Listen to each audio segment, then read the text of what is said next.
इशिता सो चुके थे और अनुज भी अपने कमरे में चला गया था, लेकिन मेघना को नींद प्यारी नहीं थी। उसने किताब को खोला और उसे पढ़ना शुरू किया। राजकुमारी मेघालय को राज्य में फैली महामारी की बहुत चिंता थी। उसी महामारी को दूर करने के लिए वो महर्षि नीलकंठ जी के आश्रम पहुंचे।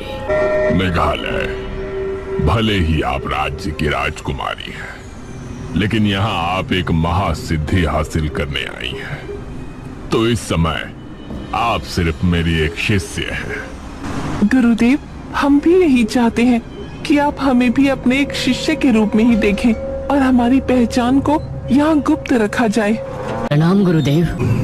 अभिमन्यु, कल से आप भी अपनी महासिद्धि की प्रक्रिया शुरू करने वाले हैं। अवश्य गुरुदेव। महर्षि नीलकंठ जी अग्निकुंड के सामने बैठे थे और उसी अग्निकुंड के दूसरी तरफ राजकुमारी मेघालय। आप दोनों एक महान सिद्धि हासिल करने जा रहे हैं। उसे शुरू करने से पहले आप दोनों की सहन शक्ति की एक परीक्षा होगी। इस भीषण सर्द ऋतु में आप दोनों को तालाब के ठंडे पानी में पूरी रात खड़े रहकर अपने मन में सिद्धि मंत्र का जाप करना है। मैं सूर्योदय से पहले यहाँ पहुँच जाऊंगा और आप दोनों को तालाब से निकालने की आज्ञा दूंगा। महर्षि के कहने पर अभिमन्यु और मेघालय दोनों तालाब की ओर रवाना हो गए और वहां पहुंचकर दोनों पानी में उतर गए। तालाब के पानी में पैर रखते ही मेघालय का जिस्म सिहर उठा। पानी इस समय बर्फ सा ठंडा लग रहा था। उनके शरीर कांप रहे थे, लेकिन इसके बावजूद वो अपने हाथों को जोड़े पानी में खड़े थे और मन ही मन सिद्धि मंत्र का जाप कर रहे थे। अरे, ये महर्षि जी तो अभी तक नहीं आए। उन्होंने कहा था कि उनके आने पर ही हम लोग तालाब से बाहर जाएंगे। लेकिन उन्होंने ये भी तो कहा था कि सूर्योदय से पहले वो यहाँ आ जाएंगे। मुझसे तो अब और पानी में नहीं रुका जाएगा। ये कहकर अभिमन्यु तालाब से बाहर निकल आया। प्रणाम गुरुदेव। प्रणाम गुरुदेव। तुमको बाहर आने के लिए किसने कहा अभिमन्यु? गुरुदेव, आपने कहा था सुबह होने पर सूरज निकलने के बाद ही हमें तालाब से बाहर आना है, और आप समय पर नहीं आ पाए तो हम सूर्योदय होने पर खुद ही बाहर आ गए। शायद आपको याद नहीं है अभिमन्यु, हमने कहा था कि ये पहले पड़ाव में आप दोनों की सहन शक्ति की परीक्षा होगी और हमारे देर से आने का उद्देश्य ये देखना था कि आप दोनों में सहन शक्ति की क्षमता कितनी है उसको जांचा जाए। इसका मतलब इस पड़ाव में मेघालय ही सफल हुई, आप इसमें विफल हो गए। मेघालय का शरीर कांप रहा था, लेकिन वो चुपचाप महर्षि की बात को सुन रही थी। मेघालय, आप तालाब से अब बाहर आ सकती हैं। मेघना ने अब तक 15 पन्ने पढ़ लिए थे। उसने अगला पन्ना और पलटा। अरे, ये 15वें पन्ने के बाद के पन्ने फटे हुए क्यों हैं? इसे तो मैंने अपने हाथों से यहाँ रखा था। अजीब बात है, 222वां पेज आ गया। और उस पर लिखी विधि को ध्यान पूर्वक पढ़ने लगी और मेघना के माथे की सलवटें बढ़ती जा रही थी। उसे पढ़ते पढ़ते कब सुबह हो गई उसको पता नहीं चला। अरे, ये सुबह क्यों होती है यार? तू कब जागी? तू इस किताब को लिए बैठी है? मैं सोई कब थी यार? सुन, मैंने इसमें सब पढ़ लिया है। क्या पढ़ा? क्या लिखा है इसमें? उस दमयंती की चाल अब नाकाम करने का वक्त आ गया है। मेघना ने जल्दी ही अनुज से कहकर तांत्रिक महाराज को भी वहां बुलवा लिया और अब सभी मेघना की बात को गौर से सुन रहे थे। आज पूर्णमासी की रात है। मैं आज मृत्युंजय अमृत के पेड़ के पास बैठकर एक महाविधि शुरू करूंगी। उसे करते समय मृत्युंजय अमृत के इर्द गिर्द आग जली होगी। अग्नि घेरे में बैठकर ही मैं उस विधि का महामंत्र जपना शुरू करूंगी। अगर मुझे बीच में किसी ने रोक दिया तो वो महाविधि अधूरी रह जाएगी। वो दमयंती मुझे रोकने की कोशिश जरूर करेगी। अब सभी को उस समय अग्नि घेरे के करीब आने से उस दमयंती को रोकना होगा, क्योंकि अगर वो इसके करीब आ गई तो मेरी विधि को भंग करने में वो कामयाब हो जाएगी। फिक्र मत करो बेटी, तुम्हारे अग्नि घेरे के करीब हम उसे नहीं आने देंगे। तांत्रिक महाराज, आप विधि सामग्री का इंतजाम करवा दीजिए। ठीक है बेटी, तुम बताओ, मैं सारा इंतजाम करवा देता हूँ। रात को 9 बजे के समय मेघना मृत्युंजय अमृत के पेड़ के सामने बैठी थी। उसके चारों ओर एक अग्नि घेरा जल रहा था। हमें इस अभिमंत्रित रस्सी से एक सुरक्षा चक्र बनाना होगा। दमयंती यहाँ आ गई तो इस रस्सी को पार नहीं कर पाएगी। ठीक है तांत्रिक महाराज।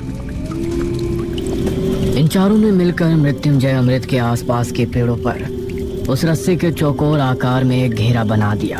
400 साल पहले आप ही की वजह से मैंने उस महामारी से अपने राज्य को मुक्ति दिलाई थी।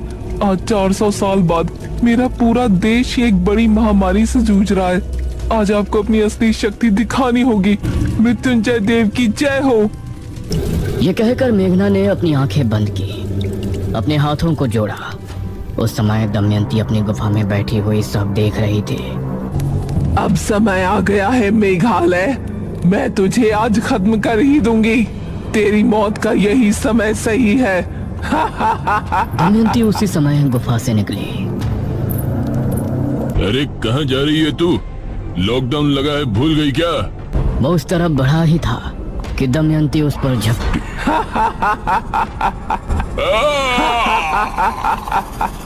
अगले ही पल उसकी लाश जमीन पर पड़ी थी। उन सभी को पायल की छन छन सुनाई देने लगी। अरे ये तो दमयंती है। दमयंती ने देखा कि मृत्युंजय अमृत के पेड़ से अब मृत्युंजय अमृत टपकना बंद हो गया। मैं तुझे कभी कामयाब नहीं होने दूंगी मेघालय। ऐसे ही वो रस्सी से टकराई। उसे एक झटका लगा और वो दूर जा गिरी। क्यों दमयंती, मजा आया ना? दमयंती ने गुस्से में अनुज को देखा। फिर उसने गांव के उस आदमी मोहन की तरफ नजर डाली और उसे एक कामुक मुस्कान दी। वाह, कितनी जवान और खूबसूरत लड़की है ये।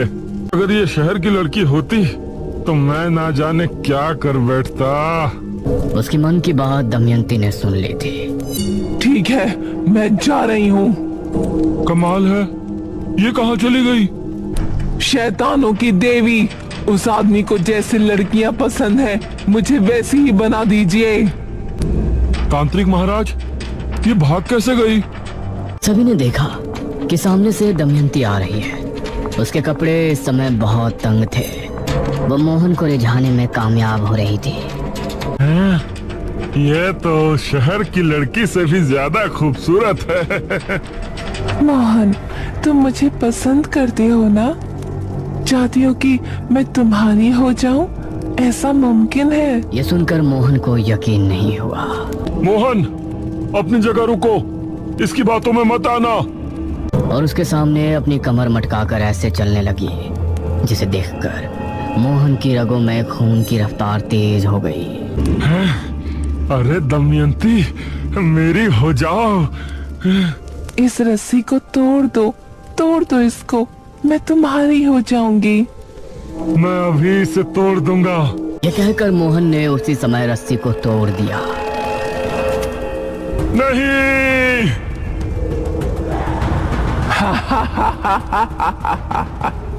तभी दमयंती अपने असली रूप में आ गई और तेजी से मेघना की तरफ भागी। पकड़ो उसे अनुज। बेटा रस्सी उठाओ। अनुज ने जल्दी से रस्सी उठाई। मेघना अभी भी आंखें बंद किए मंत्र पढ़ रही थी।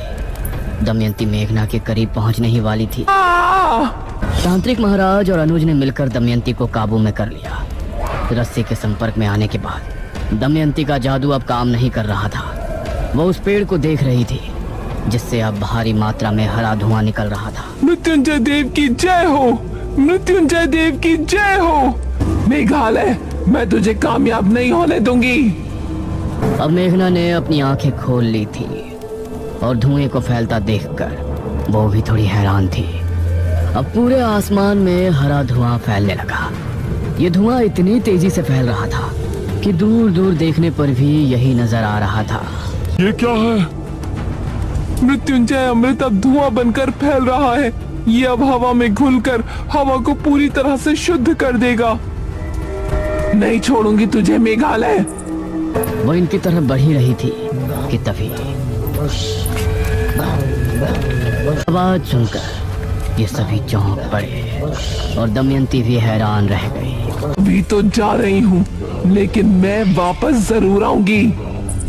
निशिर मोलो सामने से इनको आते हुए नजर आ रहे थे, जिन्हें देखकर ये सभी जल्दी से गांव की तरफ भागे। कोई भी इन्हें पीछे मुड़कर नहीं देखना, भागते रहो जब तक हवेली ना पहुंच जाओ। हवेली के अंदर आकर ही इन्होंने अपनी सांस तोड़ी। शुक्र है भगवान का, अब सब ठीक हो जाएगा।